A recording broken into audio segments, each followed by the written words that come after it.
Un saludo a todos nuestros auditores. Estamos comenzando un nuevo capítulo de nuestro programa Un Instante con las Sagradas Escrituras, que se transmite todos los martes a las 20 horas y los días sábados a las 10 de la mañana a través de la radio Pinamar en el 107.9 de la frecuencia modulada.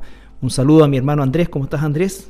Muy bien, muchas gracias, pastor. Agradecido de estar acá una vez más y de estar tocando y escudriñando las escrituras en temas, de todo tipo de temas en realidad, pero particularmente los que vimos la semana pasada y que esta semana vamos a concluir si Dios quiere. Así es.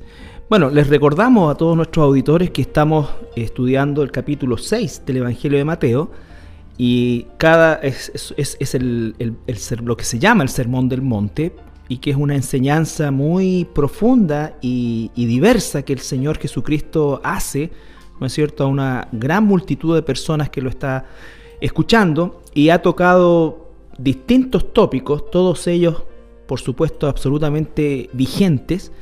Y lo último que estuvimos viendo fue la temática de lo que significan los tesoros en el cielo, o mejor dicho, las prioridades que un verdadero hijo de Dios debe tener, y la posición que realmente deben tener las riquezas materiales, cuales sean estas, ¿no es cierto?, en nuestra propia vida.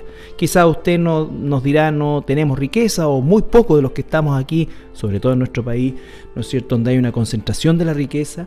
La mayoría de las personas piensa que no tiene riqueza, pero la palabra riqueza no tiene que ver solamente con el aspecto material, por supuesto que lo incluye primariamente, sino que tiene que ver con el hecho de el sentido, el efecto que tienen las cosas materiales en nuestra vida.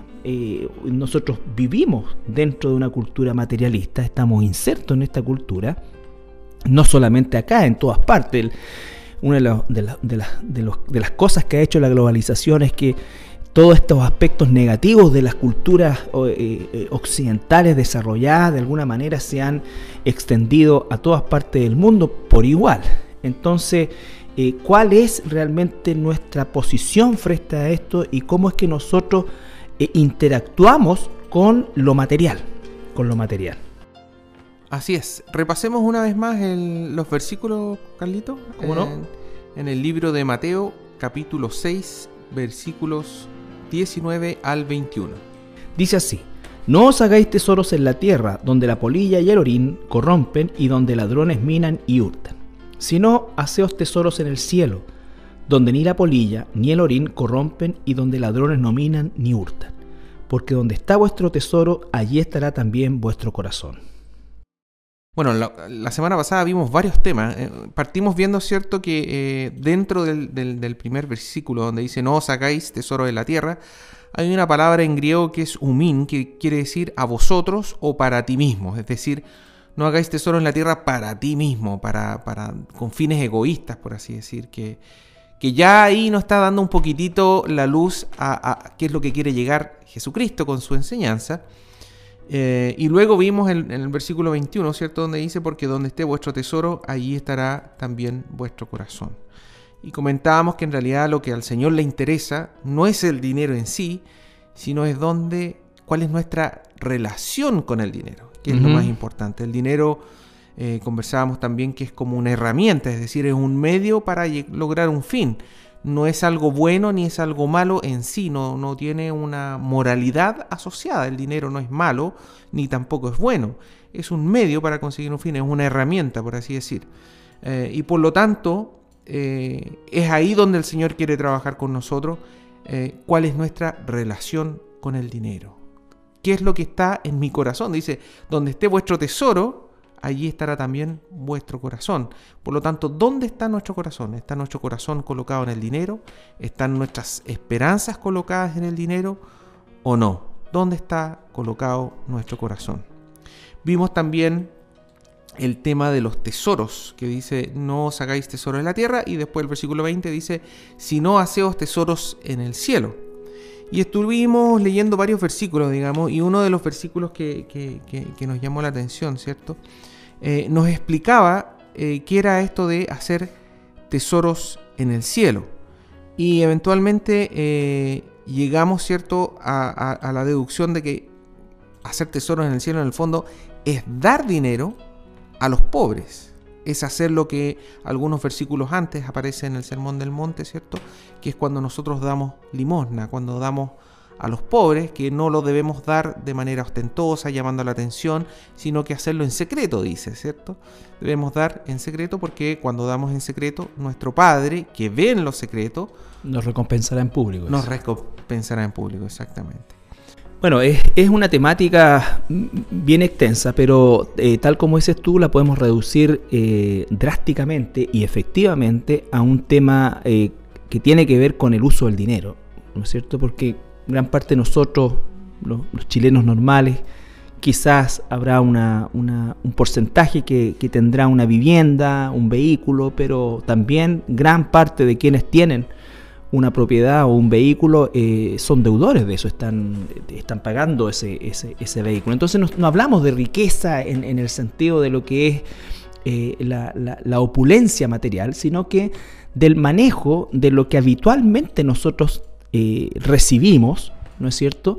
Y que, dicho sea de paso, lo que recibimos en otras latitudes del mundo definitivamente es riqueza. Es riqueza. Pero tal como decías tú, el tema del corazón es fundamental. Una de las formas de que Dios nos alienta a combatir nuestra natural ambición es ser generoso con aquellos que tienen menos y que están en una situación definitivamente en desmedro. Y tiene que ver con el corazón con que se hace. Eso es súper importante y lo vuelvo a recalcar.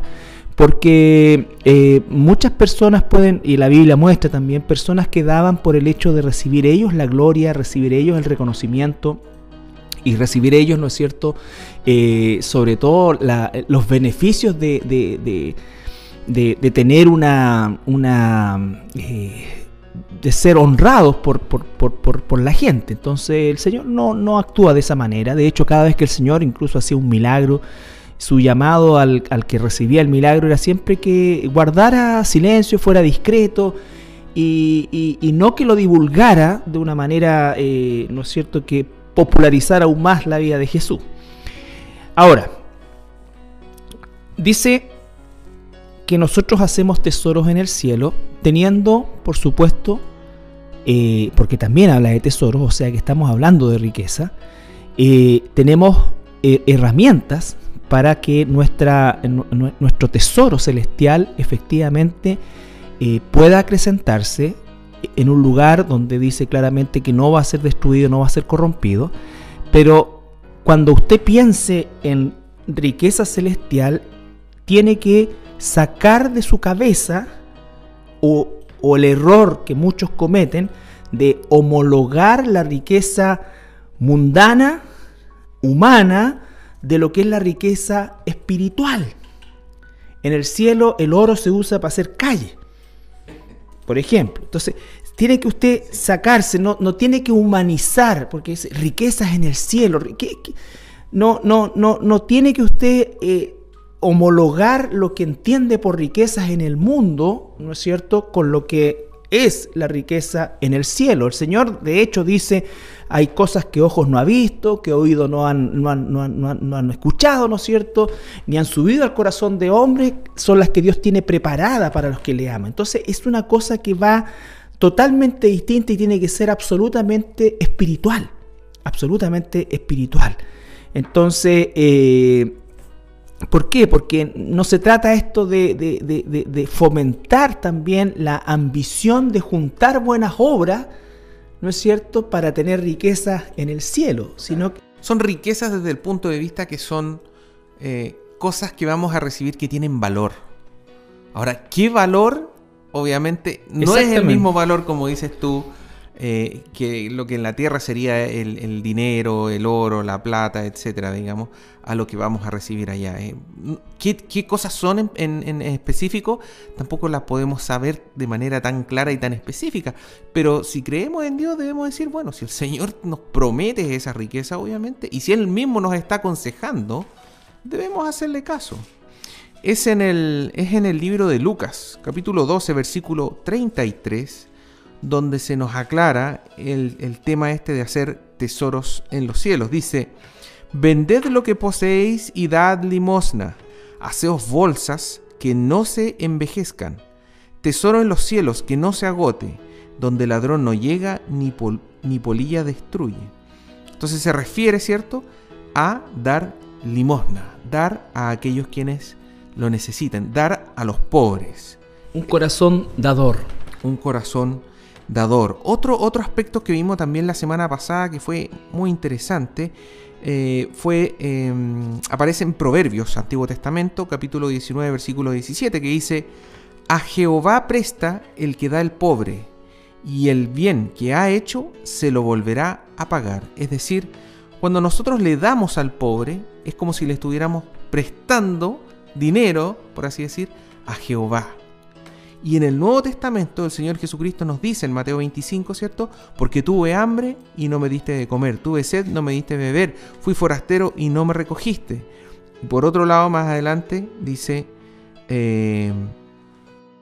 hace el contraste entre el que fue sensible espiritualmente a la necesidad de otros, ¿no es cierto?, y al que no lo fue. Claro, porque le dijeron: ¿cuándo te vimos hambriento? ¿Cuándo te vimos sediento, desnudo, etcétera? Y él le responderá: de cierto digo, cuando no lo hiciste a uno de los más pequeños, tampoco a mí lo hiciste. Y de manera inversa, es decir, cuando nosotros ayudamos, damos dinero, damos acogida, confortamos al enfermo, acompañamos al que está en la cárcel y le servimos, digamos, le estamos sirviendo a Dios. Entonces, ese es el concepto que nos está dando las Escrituras respecto de que cuando nosotros damos, ayudamos, este tipo de obras a los pobres, a los necesitados, en realidad le estamos dando a Dios, estamos vistiendo a Dios, estamos dando alimento a Dios. Y es Dios quien nos va a recompensar. Entonces, lo que hablábamos la semana pasada es que en realidad, pucha, qué mejor que darle a Dios. Los bancos nunca pierden. Por mucho mejoría en las tasas de interés, siempre son los bancos los que salen ganando. Y aquí nos están diciendo: ¿sabes qué? Invierte su dinero acá, en Dios, ayudando a los pobres, vistiendo al desnudo, alimentando al hambriento, sí, etc. Y eso no garantiza, es bueno también decirle a nuestros auditores, que no garantiza que usted va a tener una retribución material. Cuando dice que Dios nos va a proveer, nunca nos va a faltar, no significa que Él va a multiplicar nuestras finanzas por el hecho de tener un corazón generoso, espiritualmente generoso, y vuelvo a repetir, espiritualmente generoso, porque la primera buena obra que todo cristiano tiene que realizar, ¿no es cierto?, es la predicación del Evangelio, el llamado al arrepentimiento. Ahora, ¿por qué tiene relevancia esto? Siempre lo ha tenido, pero sobre todo en este último tiempo, y diríamos nosotros los últimos 30 años del siglo pasado y lo que va de este siglo, este tema, porque ha habido toda una revolución mala, ¿no es cierto?, satánica, en relación, ¿no es cierto?, a lo que es el tema de la riqueza, del dinero, en los círculos pseudoevangélicos o evangélicos. O sea, hoy día existe una asociación que incluso el mundo la repudia y se burla, ¿no es cierto?, de esta relación nociva que existe entre el evangelio, entre comillas, o el mundo cristiano evangélico y el dinero. Eso es lo que hace tan terrible, digamos, esta famosa doctrina de la prosperidad. Claro, esto de que yo quiero, yo necesito, yo... Es una alimentación asquerosa a la carne del ser humano. Exactamente. Es un llamado al egoísmo, es todo lo contrario. Si tú no tienes un auto último modelo de tal o cual marca, Dios no está contigo. Dios no está contigo. Sí. Tú no tienes fe en Dios. Entonces, es una manera de torcer las Escrituras terrible. Mire, leamos, por favor, Lucas capítulo 6, versículo 38. Leamos de manera bastante detallada, porque parte diciendo dad, y es una instrucción que da Jesucristo. Y esto nos está diciendo que para el cristiano, el dar no es una opción, ¿ya? El verbo dad, o sea, como está expresado, es imperativo, es una instrucción. Y dice: dad, y se os dará medida buena, apretada, remecida y rebosando, darán en vuestro regazo, porque con la misma medida con que medís os volverán a medir. Es una promesa la que el Señor Jesucristo nos está dando ahí respecto al dar. Dice que tenemos que dar, en primer lugar, y se nos va a dar a nosotros. Y después dice, medida buena, apretada. ¿A qué se refiere eso? Eso está en un contexto más bien cultural, en lo que se llamaba en esa época el mercado de granos, donde las personas iban y compraban granos y para eso se ponían una vestimenta, ¿cierto? Con un trozo de tela largo que llegaba hasta el suelo y la gente se tomaba las puntas de ese trozo de tela y lo levantaba y es ahí donde le echaban el grano, ¿cierto? Y lo que está diciendo acá el Señor Jesucristo es cuánto grano se nos va a dar a nosotros porque nosotros damos. Claro, pero el grano al que se refiere Jesucristo es el grano espiritual, porque tiene asociación directa con los tesoros en el cielo. Entonces no hay una concordancia directa entre el dar, que es un mandato de Dios, y eso sí es de nuestra parte material, con el recibir, porque si somos hijos de Dios, ¿no es cierto?, nuestra relación con las riquezas debe ser una relación espiritual, y la relación espiritual, ¿no es cierto?, nos dice claramente que si nosotros somos generosos, y debemos serlo, ¿no es cierto?, no necesariamente esa generosidad se nos va a devolver en el doble en cuanto a lo que dimos, y como muchas promesas equivocadas y torcidas, ¿no es cierto?, de 10 porque el Señor le va a dar 20. Pero 1.000 pesos. Claro, entonces ese es el punto. O sea, claro, acá la promesa del Señor es que según como nosotros damos, vamos a recibir. Pero si es que damos dinero, no implica que vamos a recibir dinero. Lo que sí nos da, lo que sí nos dice y que debe quedar muy importante, es cuánto se nos da a nosotros. Y lo que nos está diciendo el Señor Jesucristo es que se nos da mucho más, porque dice medida buena, o sea, una gran cantidad de semillas, apretada, las semillas están apretadas, remecida, porque claro, cuando uno se llena de semillas, ¿cierto?, hay muchos espacios que quedan entre medio y uno al moverla se va bajando, se van acomodando, las semillas se van acomodando y va bajando el nivel. Entonces, realmente el Señor nos llena de bendición, nos llena, y ahí dice, rebosando darán en vuestro regazo, es decir, es lo que vimos la semana pasada en el sentido de que nosotros nunca vamos a poder ganarle a Dios en su el generosidad. dar. Sí. Siempre el Señor va a ser mucho más generoso que nosotros. Si yo le doy 10, Él me va a dar 20, pero no en sentido económico, No, si eso es lo importante. Esa es la cosa. Pero de que nos va a bendecir, Lógico. y de sobremanera. Ese es lo importante y lo destacable, digamos. En primer lugar, que debemos dar, no es opcional. El cristiano debe dar y va a ser bendecido, dice el Señor. Y en segundo lugar, debe dar, como decías tú, con un muy buen corazón. Exactamente. Bueno, vamos al corte musical y retornamos para continuar con este interesante tema.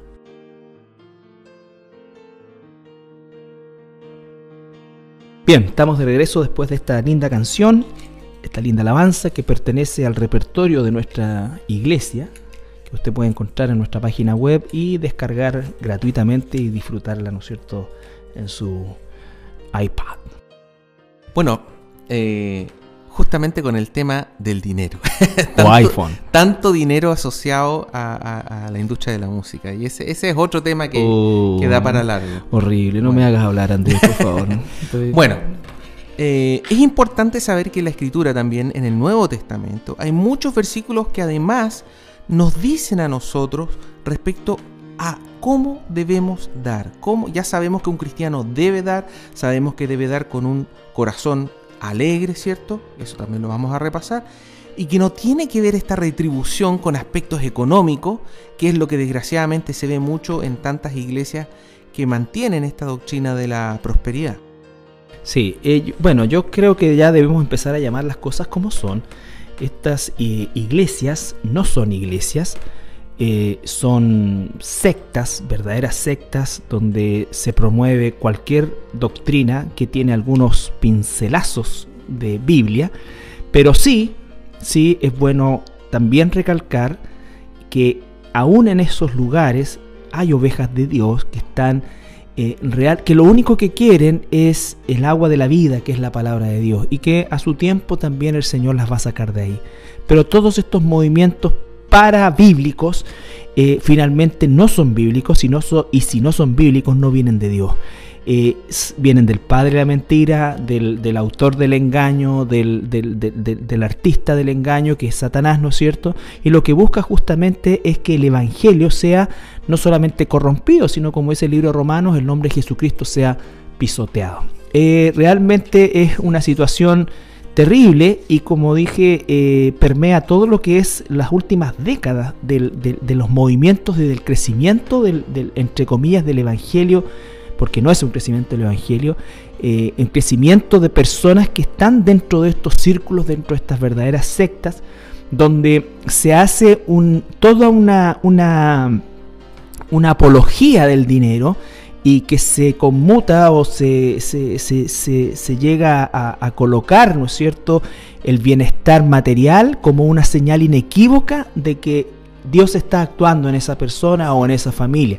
Y por supuesto lo contrario, si no hay crecimiento económico, si no hay prosperidad material, si hay enfermedad incluso, ¿no es cierto?, es señal de que Dios no está con esa persona, o está airado con esa persona, o definitivamente no está escuchando a esa persona. Sí, y desgraciadamente, como dices tú, Carlitos, estas iglesias literalmente estrujan a los creyentes que van y se congregan en esas iglesias. Los creyentes nunca cambian. Le sacan hasta el último centavo. Sí. Los empobrecen. Hay testimonios espantosos de gente que ha salido de esos lugares, pero los que se quedan, los que los promueven, que yo antes realmente decía y tenía lástima por esas personas, pero en verdad creo que no son dignas de lástima, porque efectivamente su corazón es tan desviado como sus líderes, ¿no es cierto? Como sus líderes. Entonces esa situación hace que ellos están ahí exactamente porque quieren recibir lo que van a buscar y lo que entre comillas les prometen dar, que nunca se da. Nunca en realidad he conocido un testimonio de alguien que en estos lugares llegó ganando 500 y ahora está ganando 2 millones, 3 millones o se ganó la lotería. Quizá bueno, porque todos estos juegan hasta... Bueno, el pastor ni hablar. Él sí, bueno, pero veamos, el ángel de la prosperidad. Veamos lo que nos ¿Dónde dice, queda eso? Lo que nos dice la Escritura respecto. ¿Tenemos algún local aquí? Veamos lo que nos dice la Escritura respecto a esto. Nos dice dos cosas. Por un lado, nosotros podemos leer en 2 Corintios 8, del 1 al 4, cómo nuestro hermano apóstol Pablo coloca a las iglesias de Macedonia como un ejemplo, en primer lugar, respecto al dar. Dice: asimismo, hermanos, os hacemos saber la gracia de Dios que se ha dado a las iglesias de Macedonia, que en grande prueba de tribulación, la abundancia de su gozo y su profunda pobreza abundaron en riquezas de su generosidad. Pues doy testimonio de que con agrado se han dado conforme a sus fuerzas y aún más allá de sus fuerzas, pidiéndonos con muchos ruegos que les concediésemos el privilegio de participar en este servicio para los santos. Ese servicio para los santos se refiere al dar, al juntar fondos económicos para que Pablo los llevase a los santos de Jerusalén, que era un lugar que estaba terriblemente empobrecido. Entonces vemos acá que Pablo pone un estándar alto. Dice: Macedonia es el ejemplo. Ellos dieron con todas sus fuerzas y más allá de sus fuerzas. Pero al mismo tiempo, y un poco relacionado con estas iglesias de la prosperidad, leemos en 2 Corintios 8, versículos 12 al 13. Dice: porque si primero hay la voluntad dispuesta, será acepta según lo que uno tiene, no según lo que no tiene. Porque no digo esto para que haya en otros holgura y para vosotros estrechez. Es decir, la idea tampoco es lo que hacen esta iglesia de la prosperidad, ¿cierto?, de que usted dé lo que no tiene. Usted tiene que dar lo que tiene, no lo que no tiene, porque no es la idea, como dice acá el apóstol Pablo, que a los que usted esté dando tengan holgura y usted termine teniendo estrechez, que es lo que muchas veces ocurría y ocurre hasta hoy en día, digamos. Entonces ese es el manejo sinvergüenza, ¿no es cierto?, que se hace de los pasajes escriturales. ¿Por qué? Porque no se tiene el Espíritu de Dios. Entonces, cuando no se tiene el Espíritu de Dios y se usa la Biblia, no solamente se está pervirtiendo la palabra de Dios, sino que quienes la pervierten definitivamente van a torcerla hacia su propio beneficio, tenemos el sistema católico romano, que en nuestro país tiene una obra gigantesca, ¿no es cierto?, una empresa, no obra, perdón, empresa gigantesca que se llama el Hogar de Cristo, y debería llamarse el hogar de cualquier cosa menos de Cristo. Y vemos, ¿no es cierto?, que efectivamente el eslogan es dar hasta que duela, y ese doler muchas veces significa efectivamente que la persona queda empobrecida por causa de la presión, no por causa de la generosidad de su corazón, sino por causa de la manipulación de estos organismos, ¿no es cierto?, que obligan a las personas a desprenderse de todo, se despreocupan de ellos, y efectivamente aquellos organismos usufructan de estos dineros. Y muchas veces, y en la mayoría de las veces, y diría yo casi todas las veces, son gente de trabajo, gente humilde, gente que está a duras penas llegando a fin de mes, ¿no es cierto? Y más encima tienen que estar pagando estas cuotas y dando los vueltos en los supermercados, en fin, enriqueciendo una institución que tiene fines de lucro abiertamente, ¿no es cierto? Y que efectivamente no corresponde al modelo del dar bíblico, bajo ningún punto de vista. Acá hay una institución donde hay gerentes, donde hay gente, es una empresa. Entonces, debiera, sería más honesto que le llamasen definitivamente una empresa donde se manejan la funeraria, donde se maneja todo, ¿no es cierto?, donde todas las cosas se pagan y donde los supuestos beneficiarios reciben un ápice de todos los recursos que se reciben. El día de hoy, todos los recursos que se reciben, o de todos los recursos que se reciben, un porcentaje bajísimo va a dar directamente a el supuesto ayudado, o el foco supuesto, ¿no es cierto?, de esta institución. Hay todo un organigrama, ¿no es cierto?, con personal pago, y que en definitiva significa el hecho de que todo lo que se está produciendo en ofrenda o en cuotas no está llegando en su totalidad a quienes supuestamente son los beneficiarios. Así es. Otro tema que también aparece en la escritura del Nuevo Testamento tiene que ver con la planificación del dar, ¿ya? En la segunda carta de Corintios, capítulo 9, versículo 3 dice: pero he enviado a los hermanos para que nuestro gloriarnos de vosotros no sea vano en esta parte, para que, como lo he dicho, estéis preparados. Debemos estar preparados para el dar.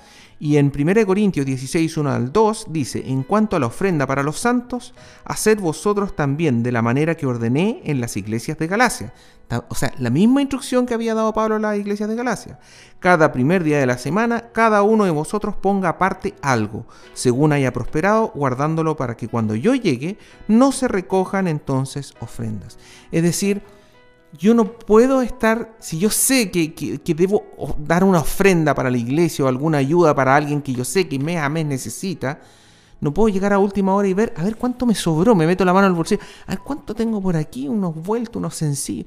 No, aquí dice que debemos estar preparados, y en el segundo caso dice que recogían el primer día de cada semana, es decir, el domingo, porque el domingo se trabajaba antiguamente. Por lo tanto, y ahí se pagaba. Entonces, aquí lo que está diciendo el apóstol Pablo es que cuando usted reciba su dinero, aparte algo. Esas son las palabras que utiliza Pablo. Aparte algo, sea ordenado, diga ya, esto lo voy a apartar para dar a los pobres, para dar acá, para dar a la iglesia, para dar a la institución que obviamente corresponda. No la vamos a estar dando a instituciones como las que decías tú, estas instituciones que son para el cáncer, etcétera, digamos, no hay problema. Pero instituciones religiosas, perdóname. No, pero si voy a dar... Por favor, todo esto de la Fundación La Rosa, a los pobres viejos les sacan la jubilación completa. O sea, no hay ningún beneficio, y más encima hay colecta y todo. Y siempre hay necesidades, en todos lados hay necesidades, pero ninguna institución tiene la capacidad, ¿no es cierto?, de influencia para hacerse cargo de todas estas instancias y todas estas situaciones. Y vuelvo a insistir, de todo lo que se recauda es absolutamente sabido, ¿no es cierto?, que los porcentajes que llegan finalmente a las personas por las cuales supuestamente existen estas instituciones es mínimo. ¿Me entiendes? Es absolutamente mínimo.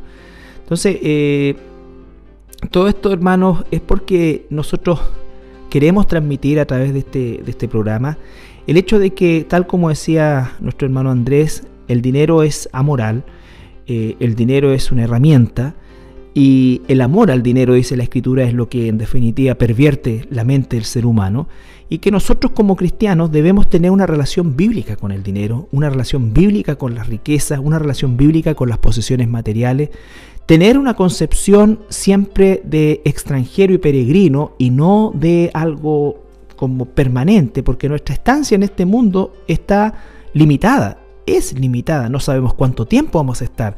Entonces no sacamos nada con hacer riquezas pensando, ¿no es cierto?, en un futuro, si no sabemos ni siquiera cuánto nos queda, cuánto hilo nos queda en el carrete, como diría alguien, ¿no es cierto? Y quizás, y como suele suceder en muchas oportunidades, otros van a disfrutar aquello por lo cual nosotros ambicionamos y perdimos nuestra vida. El llamado es que usted sea una persona generosa. Si usted es cristiano, usted tiene que tener un ordenamiento de sus finanzas conforme a la Escritura. Independiente de que existen, desgraciadamente, todos estos ejemplos tan nocivos, tan destructivos, y que, dada la magnitud de estos ministerios y de lo satánico de su accionar, provoca muchas veces dentro del mismo pueblo de Dios una aversión, diría una yo. aversión a tratar el tema, a buscar el tema, y de manera cómoda, pero también cómplice, ¿no es cierto? Porque nadie va a llegar delante del trono de Dios y decir, mira, yo en realidad no di porque eran tan sinvergüenza en el uso. No, porque es una situación que tiene que ver con nuestra relación espiritual con Dios. Y las Escrituras son claras, es decir, nosotros debemos dar, no es una opción, tenemos que dar, es parte del cristiano y debemos dar, y cuando damos a un pobre estamos dándole a Dios.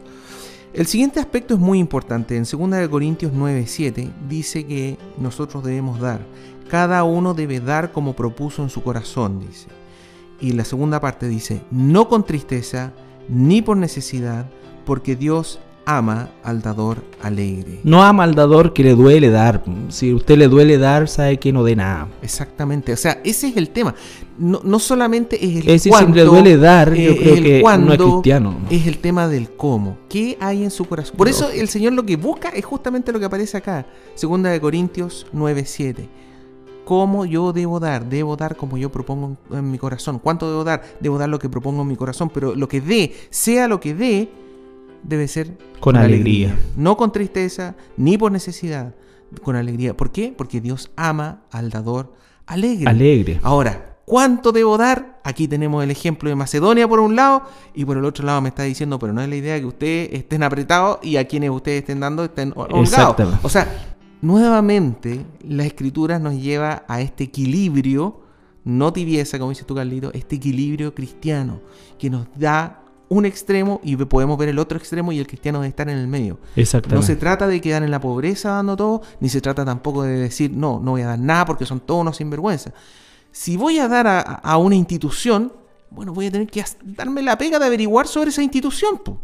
¿Cuáles son los antecedentes? Pero tengo que dar de manera ordenada, preparándome, según lo que responsable, esté en mi corazón, con un corazón alegre. Por eso el corazón, y esta palabra, como toda la Escritura, está enfocada en nosotros como cristianos, porque cuando dice según su corazón, está hablando de un corazón transformado, de un corazón que está buscando la santidad. Por lo tanto, la Biblia dice, deleítate en el Señor y Él te concederá las peticiones del corazón. Le aseguro que si usted se está deleitando en el Señor como cristiano, como cristiana, Dios va a conceder las peticiones de su corazón en cuanto al dar, el cómo dar, en fin. ¿Por qué? Porque en definitiva usted está siendo guiado por el Espíritu Santo. Y el Espíritu Santo le va a dar ese santo equilibrio, ese dominio propio frente al manejo de las finanzas. La Escritura dice, el que no provee para lo suyo es como un incrédulo.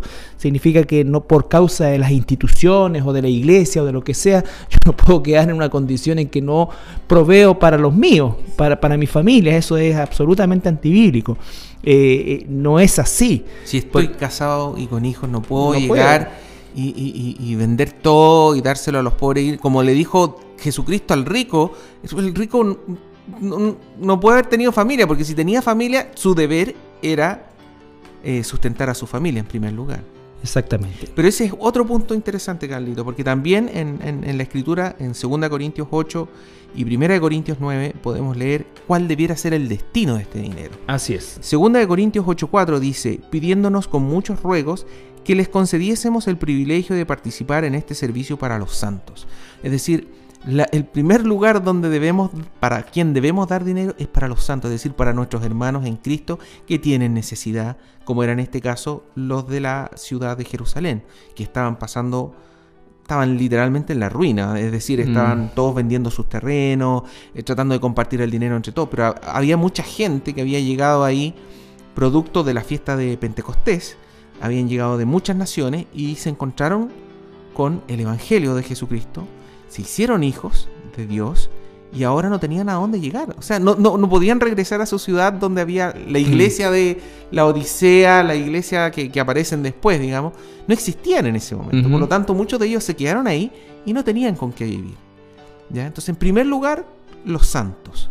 Y en segundo lugar, 1 Corintios 9:14, tenemos de los versículos 8 al 14, tenemos un texto bastante largo, donde Pablo empieza a proponer, digamos, de que, bueno, ¿acaso no tenemos nosotros derecho de traer con nosotros a una hermana por mujer para también los otros apóstoles y los hermanos del Señor y Cefas? ¿O solo yo y Bernabé no tenemos derecho de no trabajar? Es decir, ¿quién fue jamás soldado a sus propias expensas? Estaba hablando del, ¿cierto? ¿O quién planta viña y no come de su fruto? Entonces, finalmente termina diciendo, así también ordenó el Señor a los que anuncian el Evangelio que vivan del Evangelio. Es decir, aquellas personas que anuncian el Evangelio, pastores, evangelistas, misioneros, las iglesias en sí, bueno, que vivan del Evangelio. También es lícito entregar parte de ese dinero a la iglesia. Por lo tanto, nuestro dinero, que para empezar no es nuestro, sino que es de Dios, porque todo es de Dios, ¿cómo debemos administrarlo? Con todas las características que hemos visto anteriormente, a los santos de la iglesia, a nuestros hermanos en Cristo que tienen necesidades y a aquellos que están anunciando el Evangelio. Nuestro deber es ayudar a esas personas. Esas personas están haciendo el trabajo de Dios, para Dios. No todos van a ser evangelistas. No todos van a viajar a otro país, van a dejar todos sus bienes, etc. Bueno, aquellos que lo hacen, es nuestro deber ayudarles. Ayudarles también, sí. Apoyar otros ministerios que estén realmente cumpliendo con la labor que el Señor envía y nos manda. En fin, los destinos de los dineros son importantes, o sea, son fundamentales también dentro de la administración ahora de una iglesia o de nuestra iglesia. Vamos a ir a la última pausa musical y al regreso ya vamos cerrando el programa de hoy.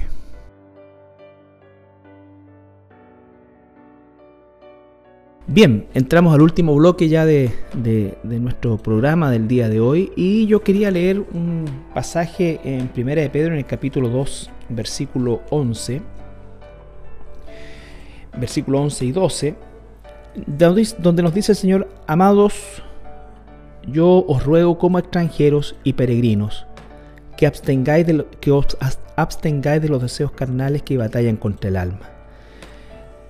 Dentro de esos deseos carnales que batallan contra el alma está el materialismo. El cristiano es tentado también por el materialismo. El materialismo es la perversión de lo material. Todos los cristianos necesitamos, como cualquier persona, un lugar donde vivir, un lugar donde dormir, un lugar y que ese lugar sea lo más confortable de acuerdo a las posibilidades que el Señor nos da.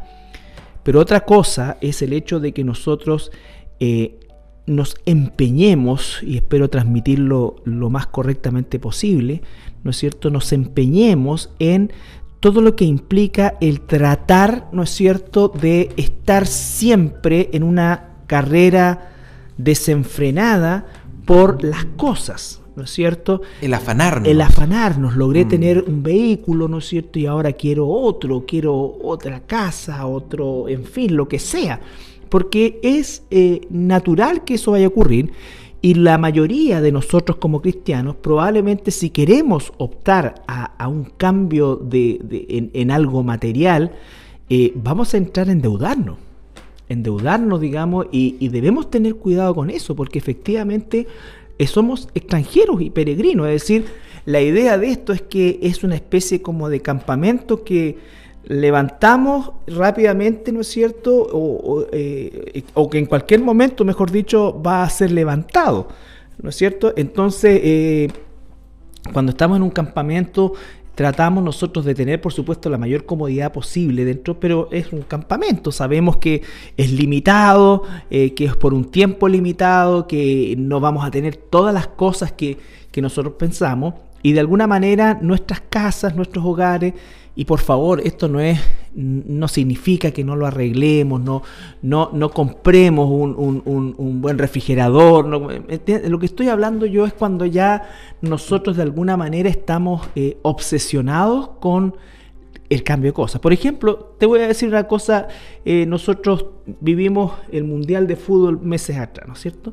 Se agotaron los televisores, pero así...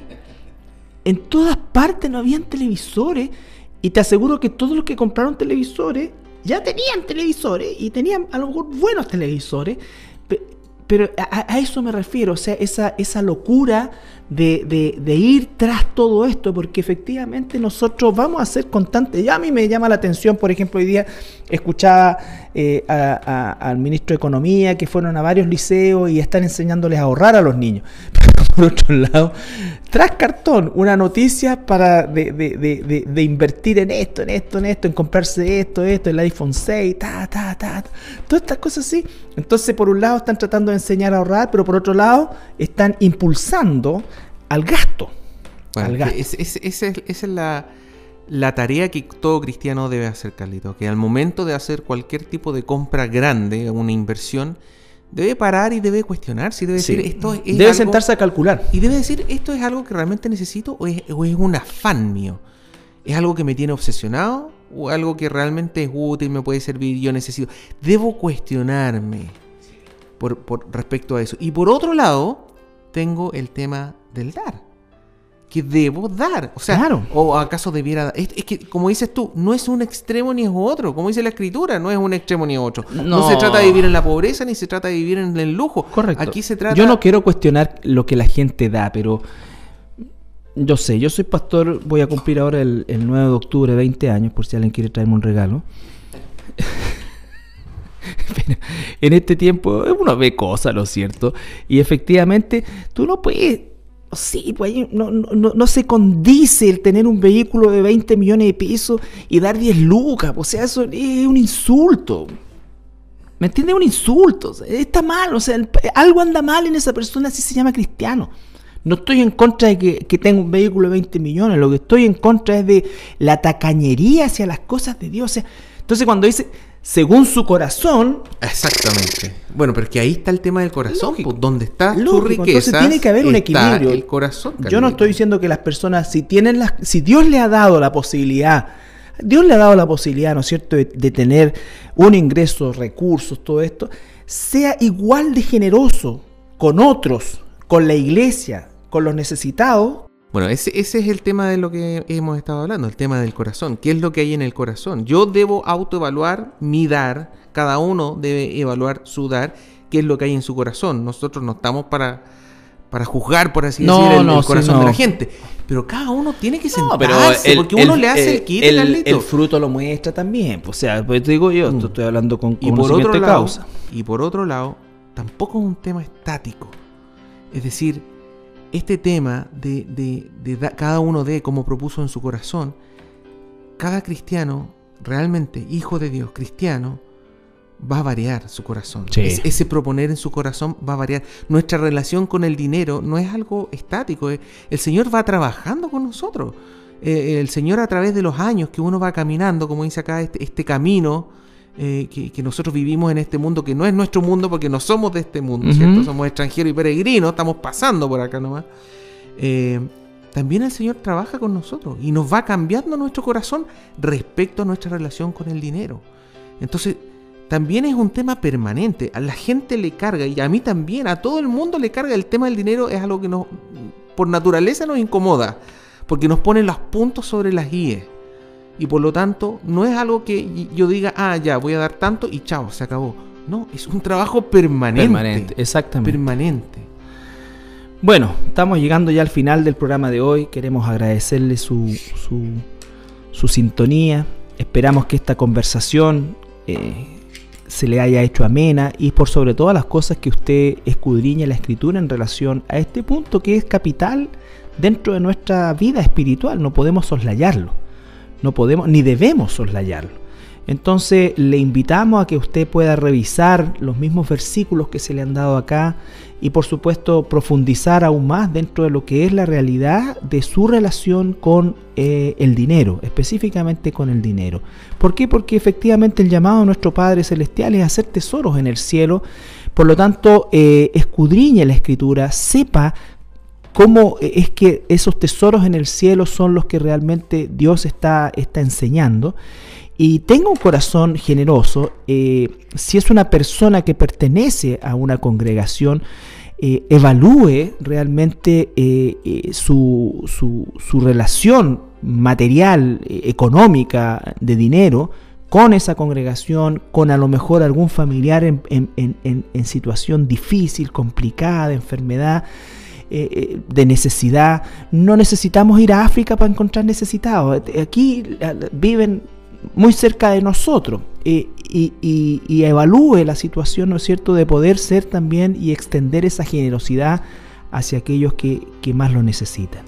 Respecto a lo que decías tú, Carlito, si alguien quiere profundizar más en este tema, está 1 Corintios capítulo 8 y 2 Corintios capítulo 9 y 2 Corintios capítulo 8 y 9. Esos dos por lo menos ya son bastante detallados y bastante extensos respecto al dar cristiano, cómo debemos dar hoy en día. ¿Cómo debemos dar?